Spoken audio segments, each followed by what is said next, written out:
Welcome to Optimal Game State.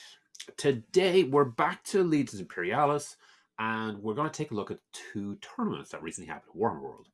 So that was the April event and the May event. Now, I was pretty lucky when I started looking at these, as the army lists for the April event were hidden. But I reached out to the Warhammer events team, and they were able to update that for me. So they would have just had it hidden for the tournament event and just forgotten to unhide it afterwards. So if you're on BCP, you can check those out now. In the rest of this video, I'm just going to quickly go through each list, talk about anything I thought was notable, and then move on to the next list. So if you're a Legion Imperialis fan, it should be interesting, but I think for everyone else, it's probably going to be a bit confusing. I'll also have a link in the notes to a written article that you can look through at your leisure instead of listening to me ramble on. Before we get stuck in, first a little bit of a preamble. I personally think Legion Imperialis is a fantastic game. So I've got my Imperial Fist army ready to go, and I've even made a little Sigismund to lead them. To a certain extent, I do believe it is a narrative game. Once you start optimizing lists, it does break down a little. It is also a very expensive game. Right now, I am looking at options to expand, and every box is basically €40. And I'll need multiple boxes for whatever I look to get into. So it really all adds up.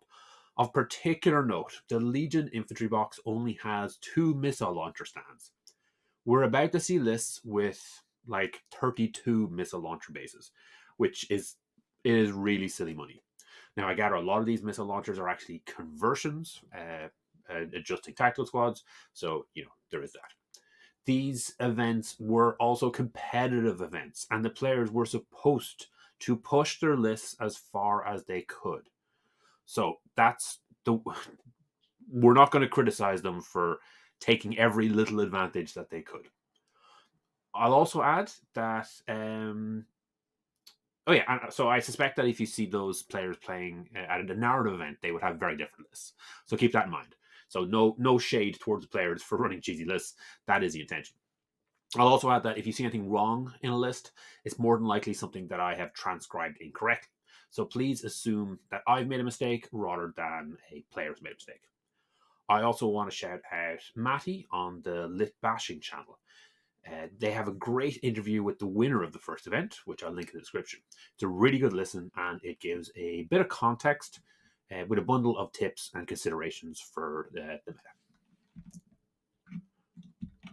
All right, let's start into it. So this is going to be Tournament 1 from the end of April.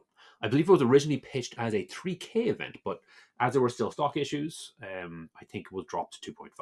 So 2.5K event. There were a total of 31 players, and the event was held over 2 days with 5 rounds.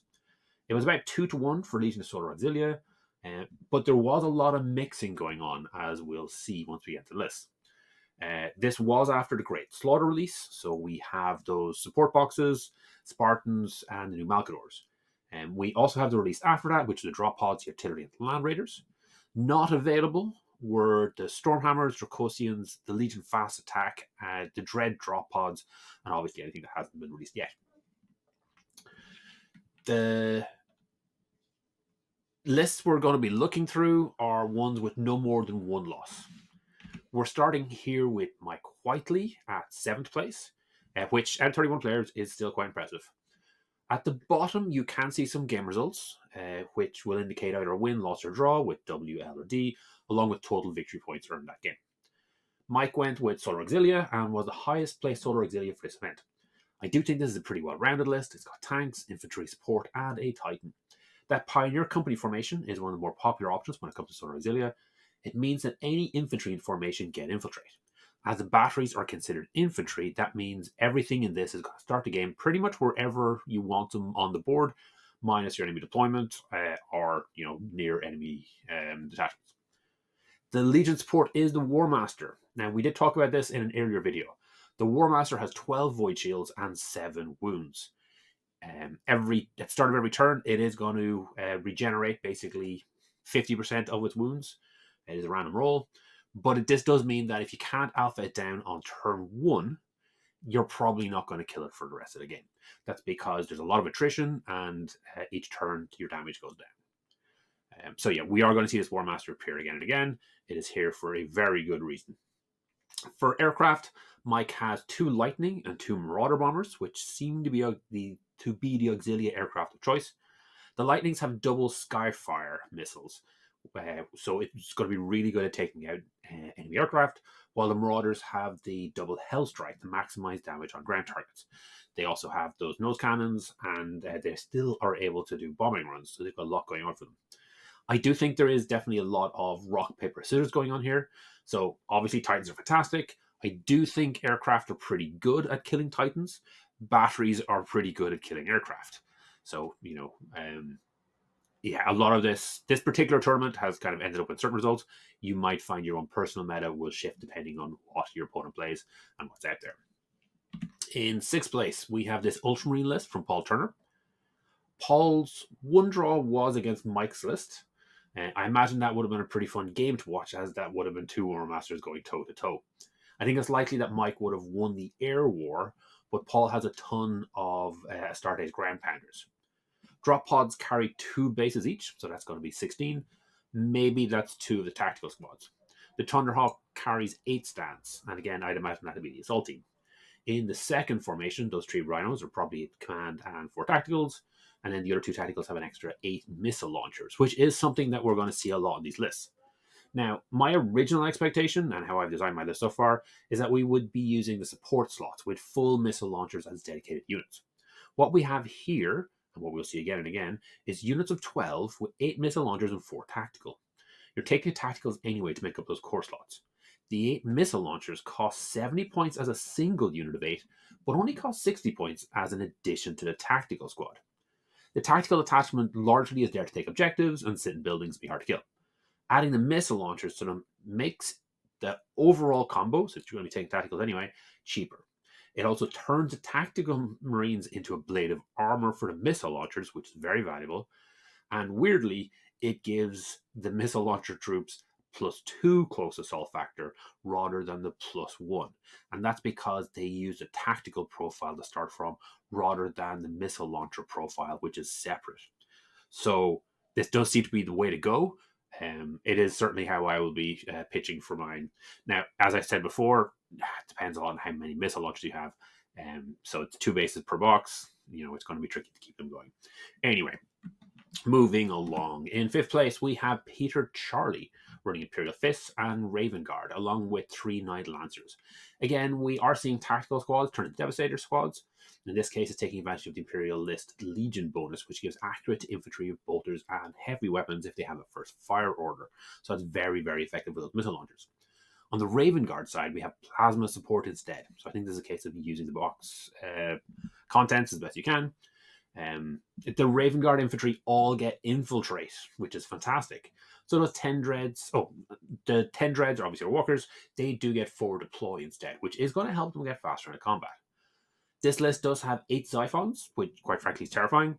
They are interceptors packed with Skyfire weapons, so they should be able to win the air war pretty quickly.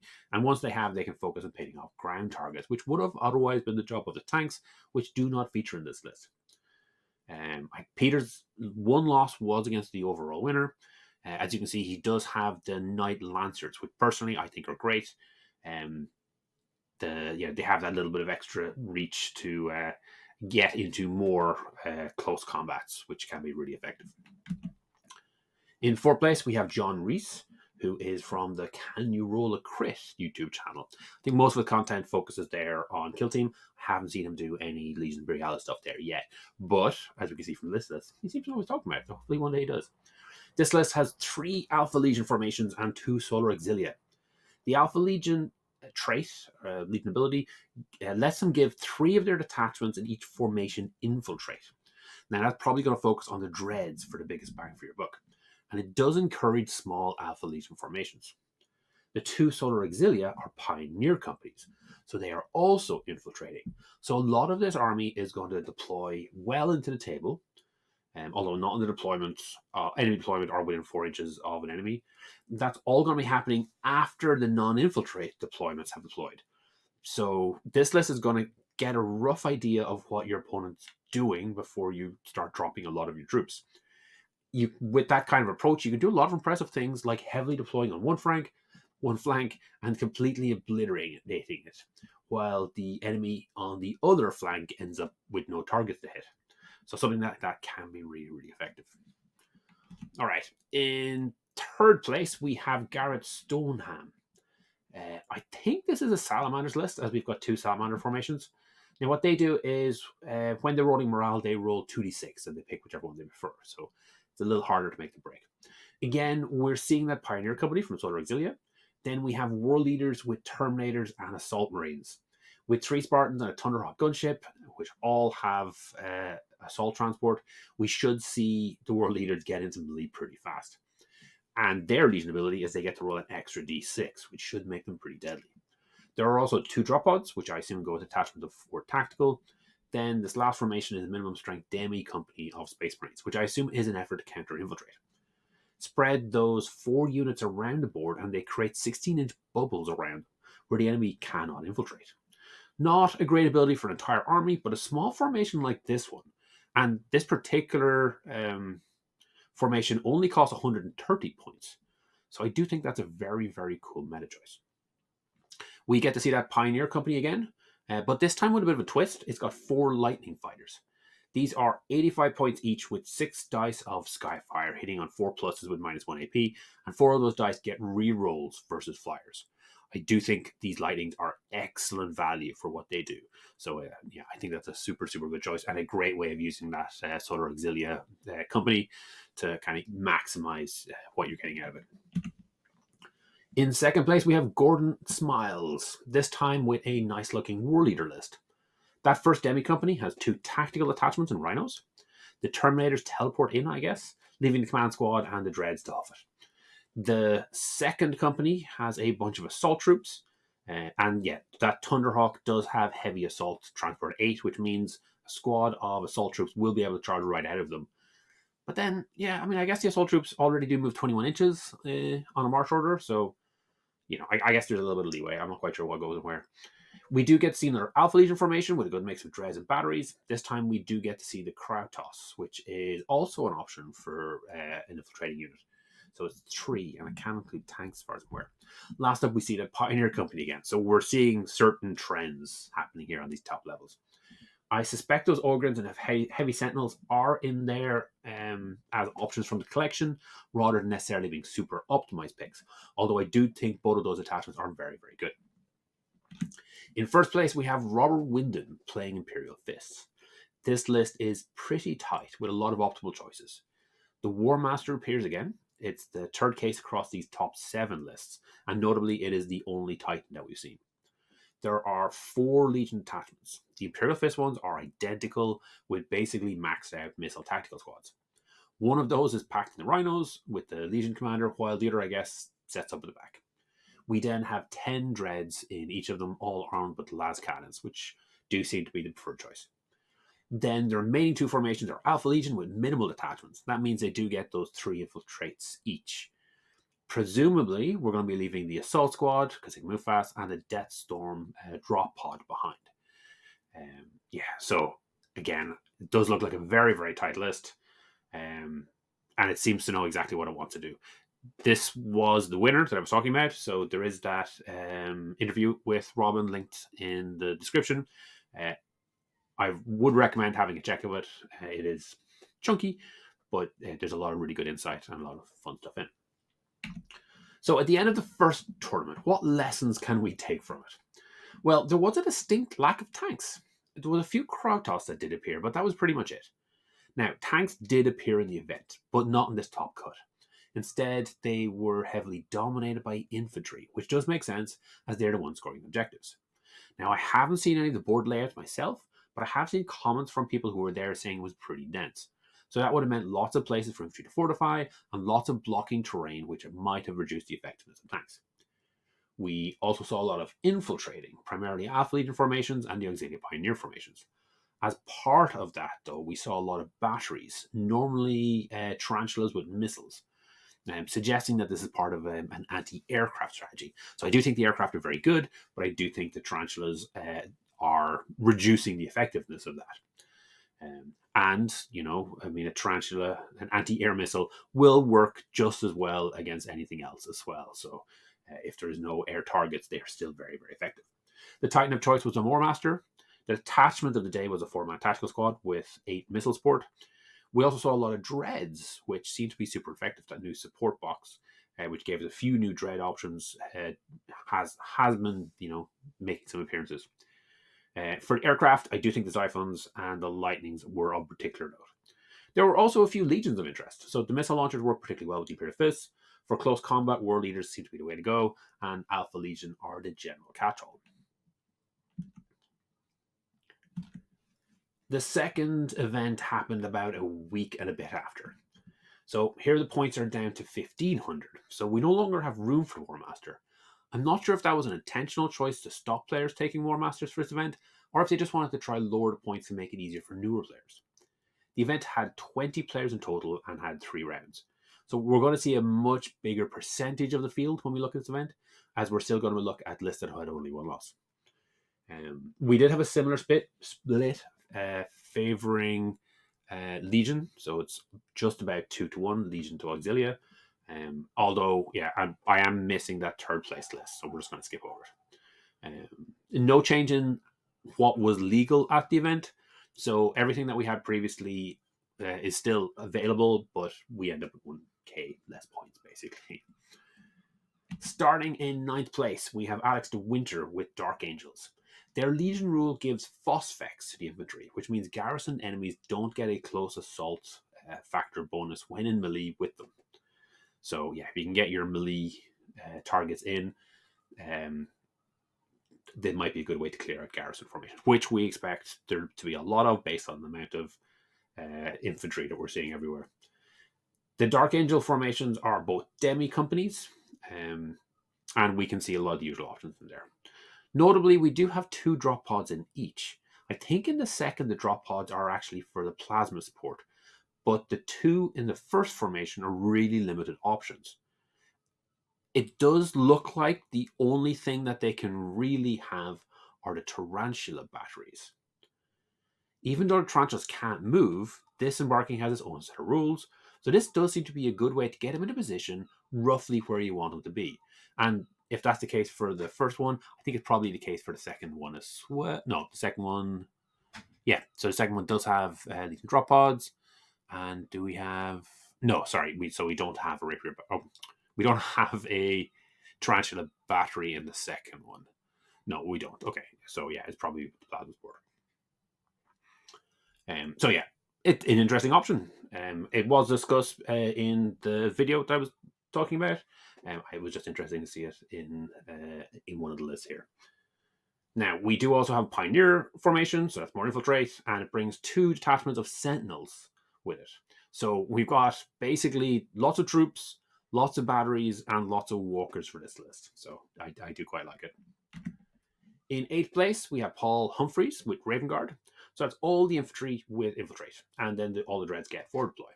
We just have a single battery this time, and a squad of Krautos tanks, which I guess give it a little more punch. Other than that, though, this is a list of infiltrating missile squads and forward deploying dreads. So I think that's going to get a lot of work done, and should get in there fast, occupy those buildings, and do some crazy damage, I would imagine.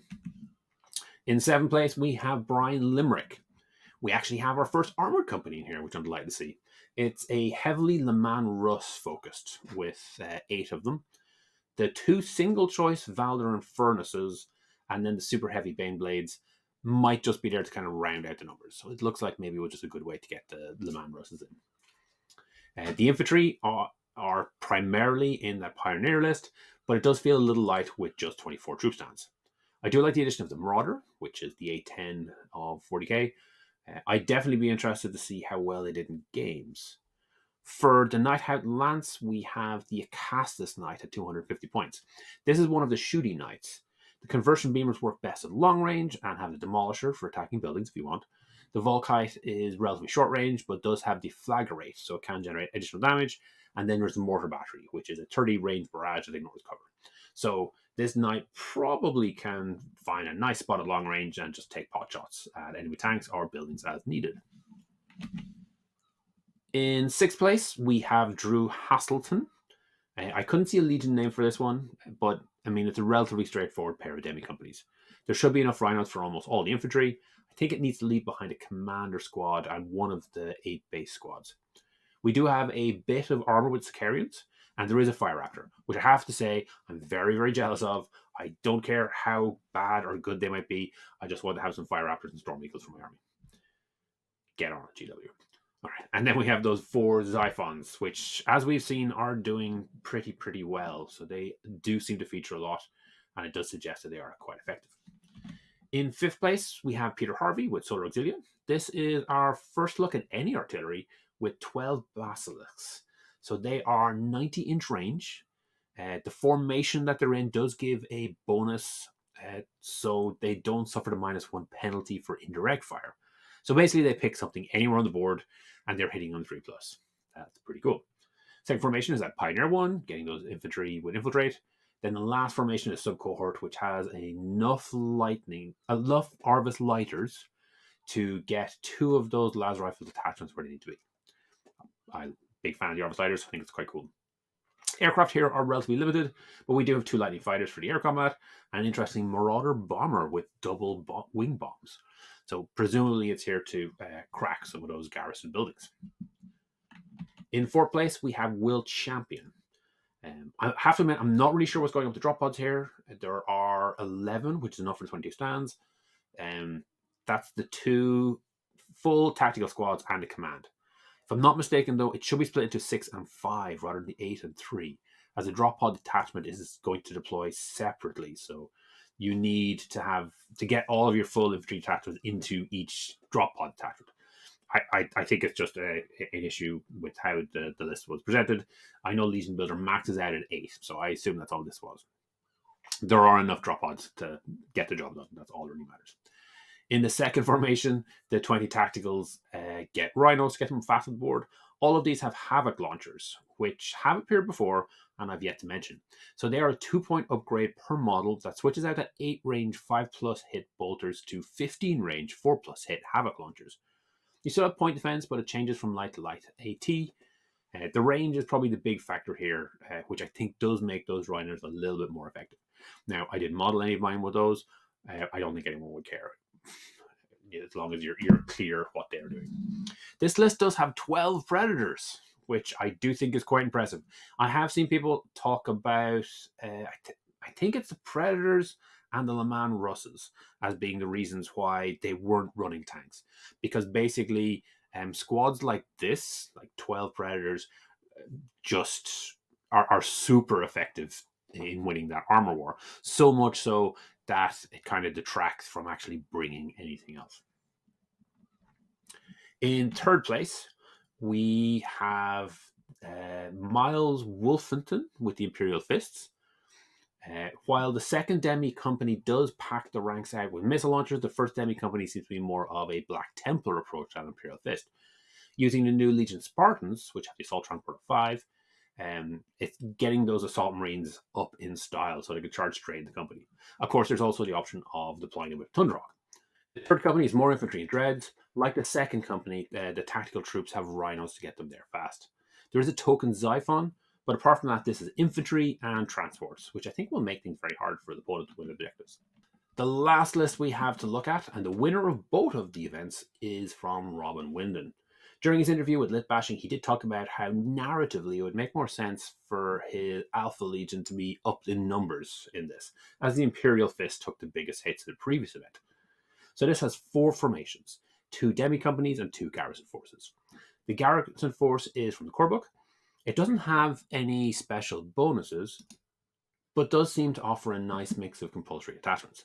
In particular, it's the only formation where you can get a Bastion slot for the Tarantula. All right, so let's look over this. In the first attachment, we have in the first formation, we have 3 detachments of 12 bases. A detachment of 8 and a command squad. There are 6 rhinos, which can take 12 bases, 6 drop pods, which can take 12 bases, so that leaves presumably a detachment of 12, a detachment of 8, and Legion Commander.